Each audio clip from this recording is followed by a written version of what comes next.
السلام عليكم، ازيكم عاملين ايه؟ يا رب تكونوا في احسن صحة واحسن حال. النهاردة هنعمل مع بعض احلى مسقعة بطريقة سهلة جدا وسريعة وطعم تحفة. احلى طبق مسقعة هتعمليه.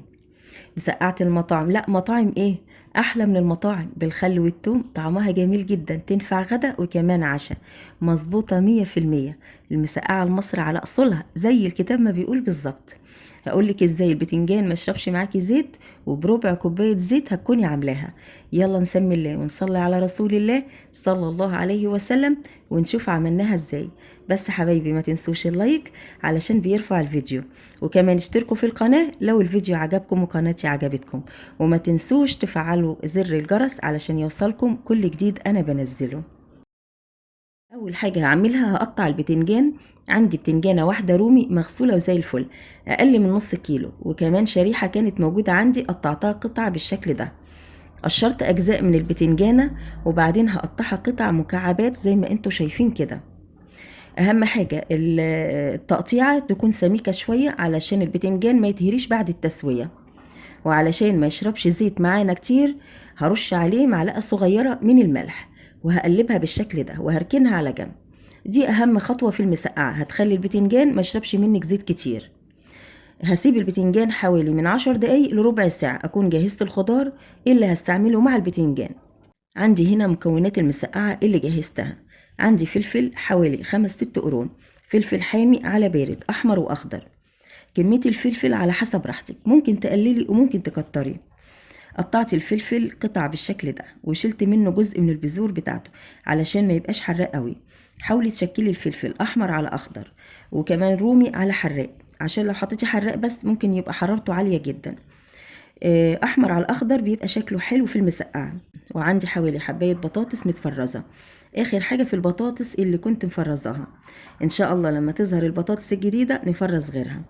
عندي بصلة صغيرة متقطعة صغير بالشكل ده، ومعلقة توم مفرومة كبيرة، ودي نص كوباية مية عليها معلقة صلصة، معلقة صلصة كبيرة. ودي طماطم متقطعة، مقطعة قطع صغيرة بالشكل ده، ويفضل تكون مستوية شوية عشان تستوي بسرعة.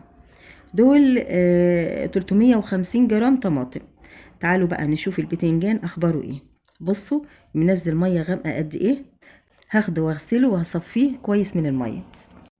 دلوقتي عندي طاسة على النار، حطيت فيها حوالي كوباية زيت. هسيب الزيت لما يسخن، وبعد كده هحمر البطاطس الأول، علشان لو حمرتها الآخر بعد البتنجان والفلفل لونها يغمق معانا.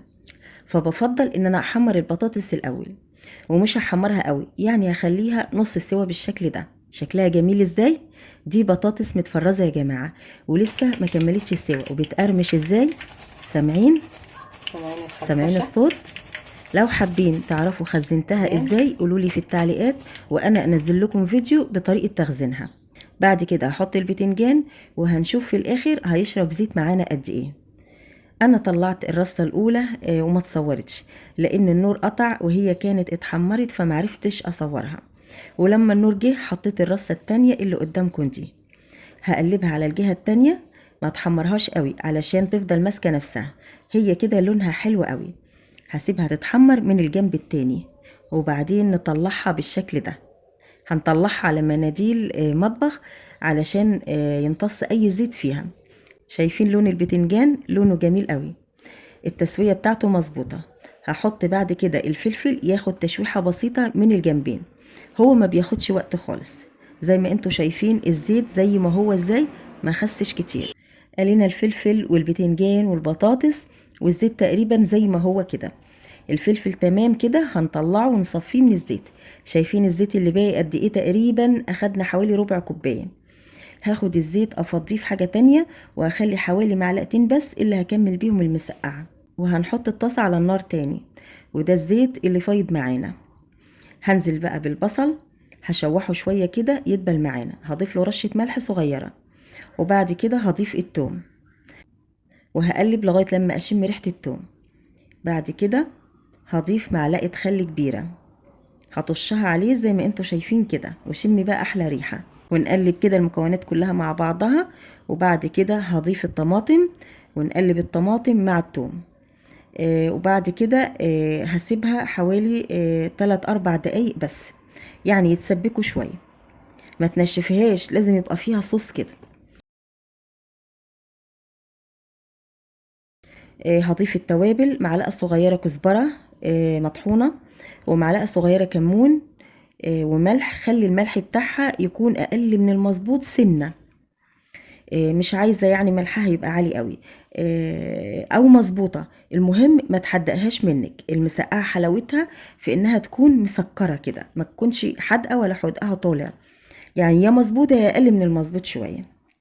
هضيف كمان نص معلقة سكر علشان تعادل الحموضة بتاعت الطماطم. هغطي عليها بقى واسيبها حوالي 3-4 دقايق.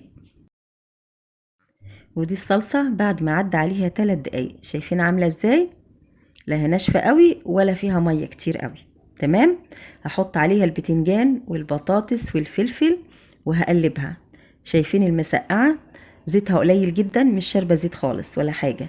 هسيبها بس دقيقة واحدة بس على نار هادية علشان البتنجان والفلفل والبطاطس ياخدوا طعم الطماطم. هي مستوية، مش محتاجة تقعد كتير على النار. شايفين الجمال؟ احلى مسقعة بالخل والثوم، احلى من بتاعة المطاعم بمراحل والله. هتجربوها بالطريقة دي وهتعجبكم ان شاء الله، ومش هتبطلوا تعملوها. تعالوا بقى نحطها في طبق التقديم. شايفين حاجة كده خطيرة جدا، طعمها جميل، مظبوطة جدا، من غير لحمة مفرومة ولا حاجة. عاوزة اقول لكم اتنسفت نسف كده من حلاوتها وطعمتها، مش محتاجة اكلة تانية معاها خالص. فيها كل حاجة، بطاطس وفلفل وبتنجان. حابة تزودي البطاطس مفيش مشكلة، لو حابة تزودي اكلة تانية معاها يبقى ممكن شوية ملوخية خضراء. اكلة زي العسل وبألف هنا وشفا. كده الفيديو بتاعنا خلص. اتمنى يا رب يكون عجبكم، ولو عجبكم الفيديو ما تنسوش اللايك والاشتراك في القناة وتفعيل زر الجرس علشان يوصلكم كل جديد انا بنزله. واشوفكم على خير في فيديو جديد. مع السلامة.